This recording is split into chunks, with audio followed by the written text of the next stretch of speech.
My mom told me if you can't have a child, we should get divorced, he said. Fine, I understand. Though I'm pregnant right now. What? I am Emily. A housewife in my 30s. Living with my husband, a company employee. I met my husband while working at a food-related company. As we talked several times about business dealings, I was completely charmed by his occasional smile and asked him out. When I asked him out, he rejected me, saying, "Sorry, I'm flattered, but I have a girlfriend." However, a month later, he approached me, saying, "I broke up with her, will you go out with me?" Apparently, he started noticing me from the time I confessed, and his girlfriend, sensing something was off, asked, "Did you fall for someone else?" When he agreed with his girlfriend's suggestion of, maybe we should break up, they ended their relationship. I felt guilty for ruining his relationship, but he reassured me with a smile, saying, "It wouldn't have lasted long anyway, don't worry about it." Comforted by him, we got married after dating for 3 years. When we decided to marry, he said, "I'd like to have kids after marriage, so could you be a stay-at-home wife and support me and the children?" At that time, I was working at a somewhat harsh company and didn't want to continue working. So, I followed his suggestion and chose to become a housewife. I decided to support my husband. The transition from a working woman to a housewife was challenging, but I didn't mind. Because our newlywed life was blissful, always at the pinnacle of happiness. Every day was joyful and happy. And the absence of any mother-in-law problems was a significant factor. My husband's parents' house was just a 10-minute walk from our apartment. I initially feared frequent visits and potential harassment, but that turned out to be an unfounded worry. My husband's parents are very kind.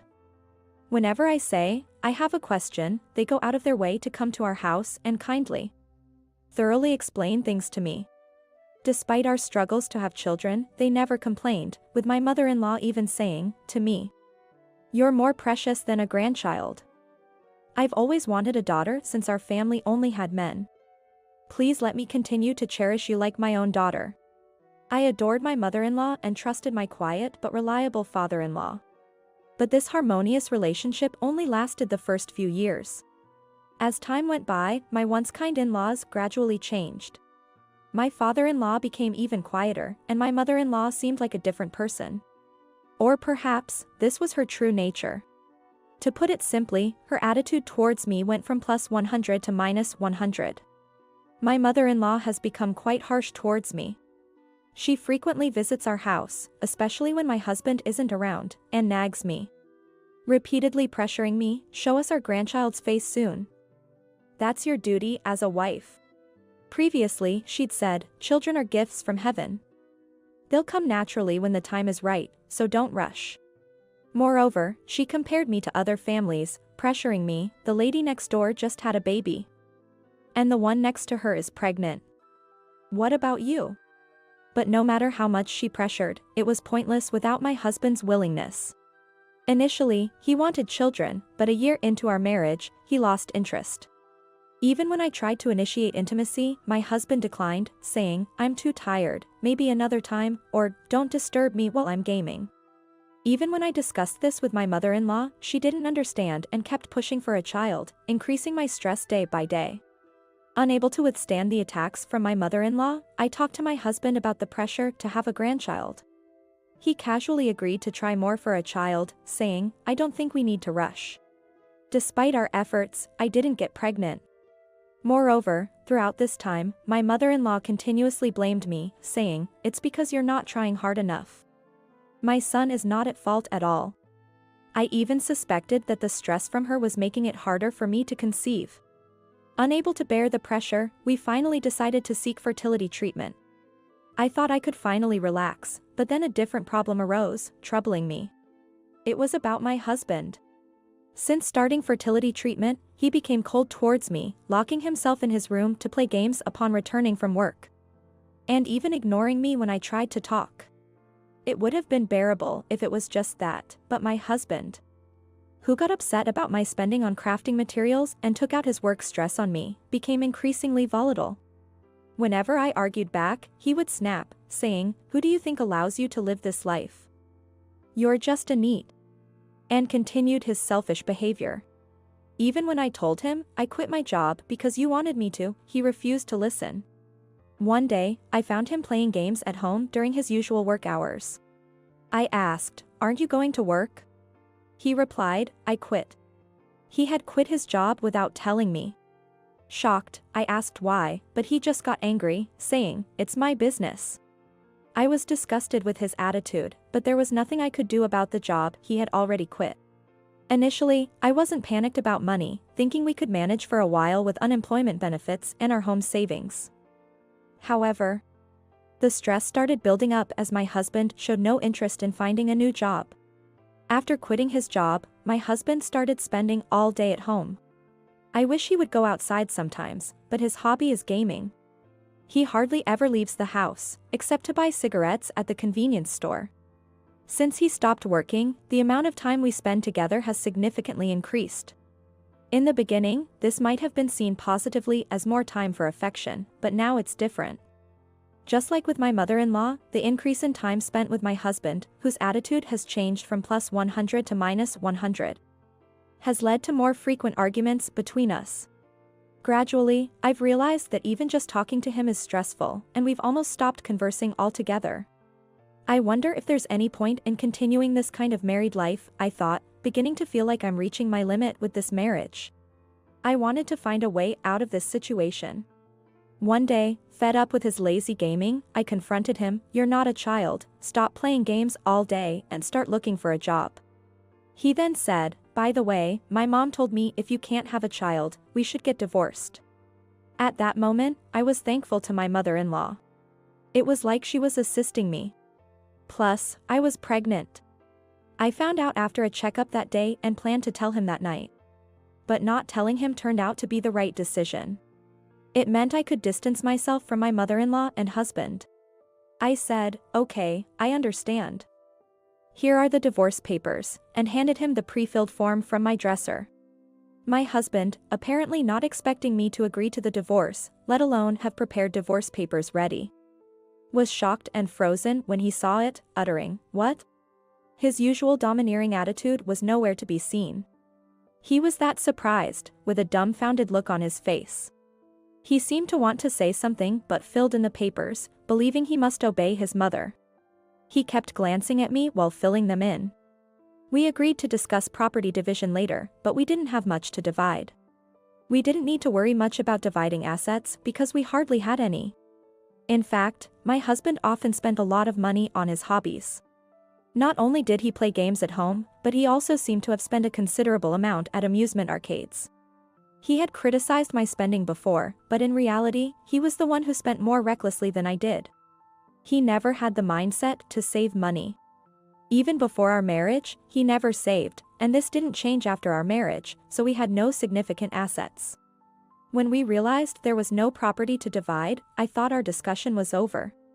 But my husband insisted it wasn't and pointed to a bank statement, saying, "Don't we still have our savings?" Indeed, that bank statement contained a significant amount of savings, and he suggested we divide it.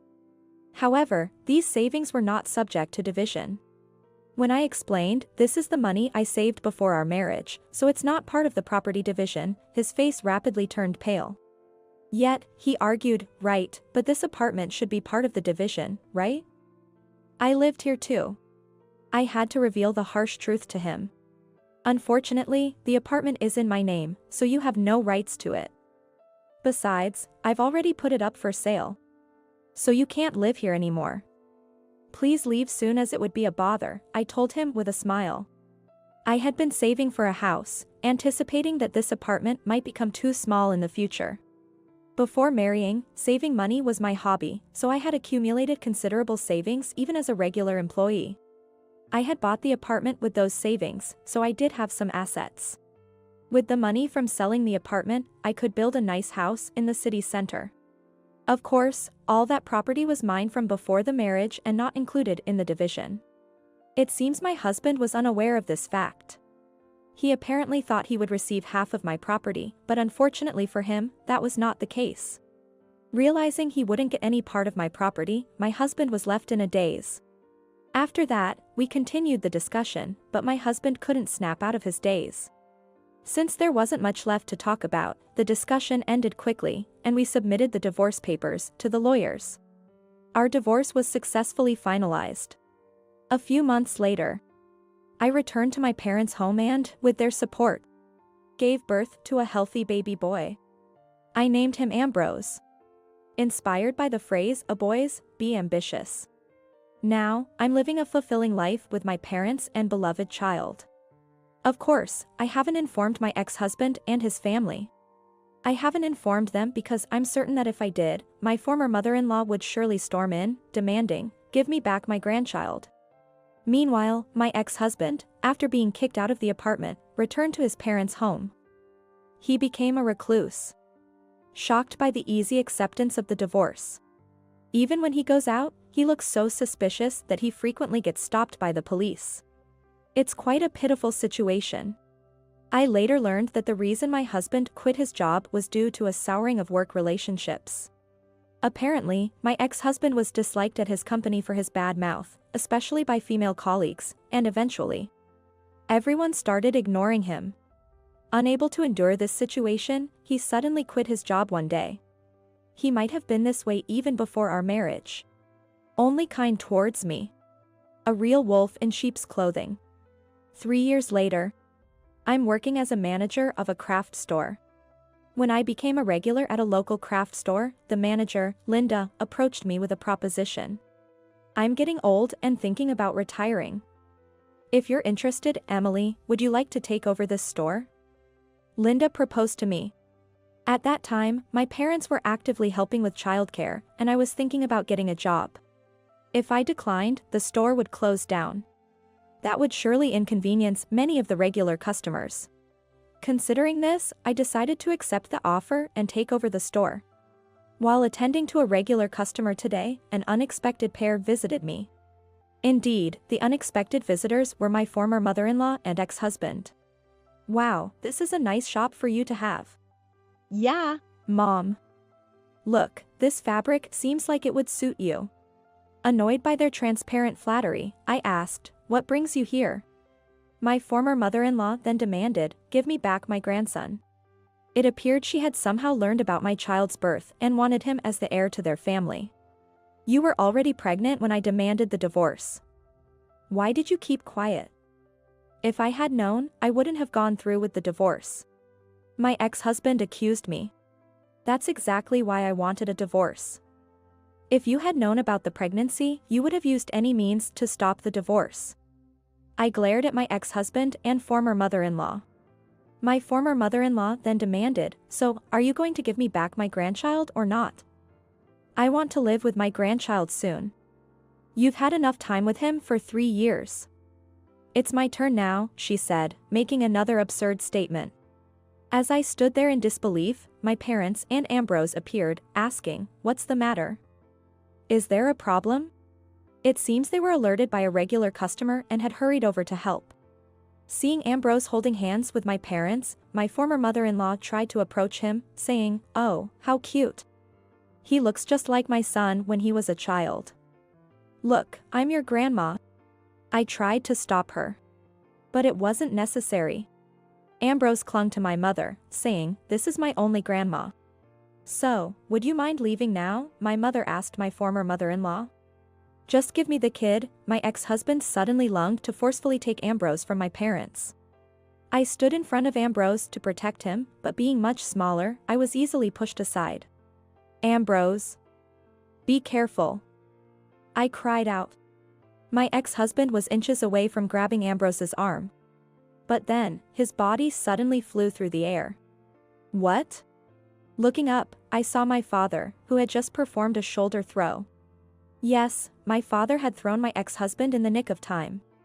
Unknown to my ex-husband, my father was a police officer with national-level judo skills. In pain and unable to speak, my ex-husband just looked pitifully at my father. "If you continue to bother my child or grandchild, I'll have to take action," my father warned, showing his police badge. Upon seeing this, my former mother-in-law, pale-faced, quickly pulled my ex-husband away and fled. I don't know what happened to them afterward. And frankly, I don't want to. Several years later, inspired by my father, Ambrose started aspiring to become a police officer. I'll be a police officer when I grow up. Then I can protect Mom too, he said, working hard in his studies to achieve this goal. He's now unbeaten in judo among his peers, trained by my father. I'm looking forward to watching my son grow into a fine person.